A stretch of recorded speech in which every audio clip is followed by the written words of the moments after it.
Welcome to the Potent Mind, where curiosity meets clarity. Ever feel like your brain has a mind of its own? Here, we explore how attention works, why it drifts, and how to train it back, gently, powerfully, and on purpose. It's not about fixing your mind, but learning to work with it. Let's get started. The silence between the noise. When that silence envelops you, then the soul can see. Ed Harris playing Beethoven in Copying Beethoven. Again, we're working here to clear a space for you to be more effective with your life. By removing self-doubt and insecurity from the equation, by breaking free of the PVR scripts, by setting values and priorities, and by learning to be more present, you will be able to both put more into and get more out of life.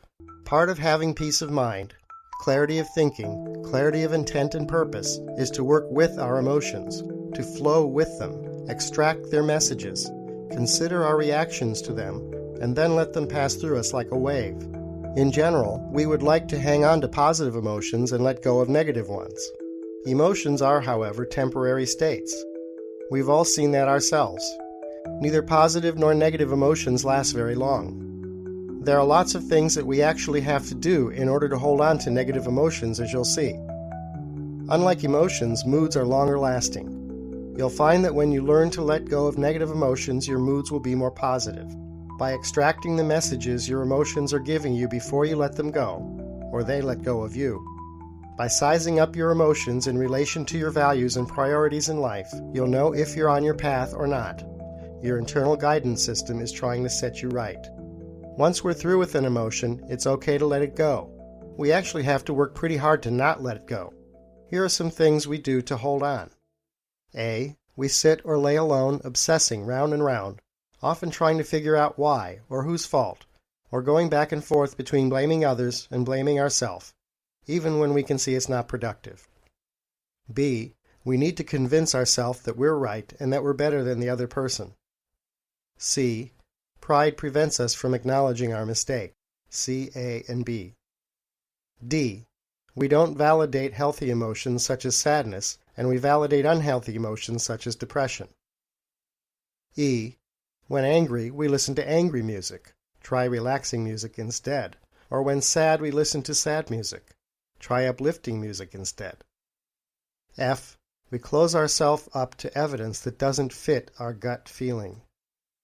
Mindfulness training along with understanding your emotions will help you read what's going on for you, extract the meaning of the messages, then recognize when you're done with the emotions so you can take steps to move on.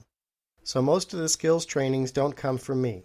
As I've learned and tried to apply these techniques in myself and my patients, I felt that what was missing was the detailed attention to the physical aspects of the emotions and how to classify and understand them so we can connect with and listen to ourself.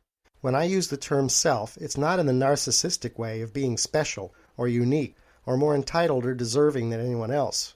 You and I are living organisms that want to survive, thrive, reproduce, experience pleasure, and avoid pain.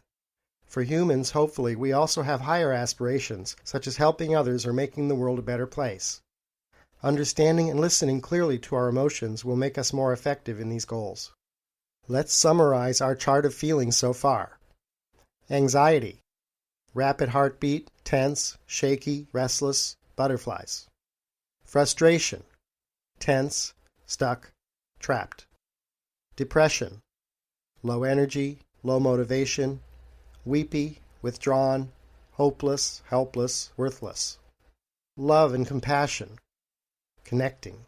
Feel like hugging, reaching out, helping. Anger, protest. Feel like lashing out, verbally and or physically. Sadness, loss. Feeling of loss in the heart with tears. Now we'll move on to additional feelings. Surprise. We all know this one. This emotion is meant to alert us to something unexpected. Our eyes open wide, our senses and attention quickly become focused on the novel stimulus. That's all. Disgust. What disgusts you? When you think of something disgusting, where do you feel the disgust in your body? What does your body feel like doing? Disgust helps us reject or push away items that may harm us. It's very physical, isn't it? When we are perceiving accurately, disgust also helps us to survive. Next is shame. Think of a time when you felt embarrassed or ashamed. Perhaps you made a mistake in public or said something foolish. What did you feel like doing? What did your body want to do? Most people describe feeling like hanging their head, avoiding eye contact, disappearing, or hiding. These are the physical sensations, the impulses of the emotion shame. If I asked you to listen to this feeling, to listen to what your body is saying to you, what is it saying to you? We can differentiate between a healthy response and an unhealthy response to the shame. We all experience the shame, physically, the same. A healthy response is to interpret this emotion as, I made a mistake, I did something wrong. If we're under the mistaken belief that we have to prove ourselves, if we're caught up in whether or not we're worthy or adequate, then we interpret the physical sensations and the impulse to hide as meaning, I'm a piece of crap. Here again, the problem is not in the emotion, but in the automatic interpretation and belief. Mind gem number 25. Shame does not mean you're bad. Thanks for listening to The Potent Mind. If today's episode sparked insight or helped you refocus, consider subscribing and sharing it with someone you care about. For more resources or to connect, visit thepotentmind.com. Until next time, be kind to your mind.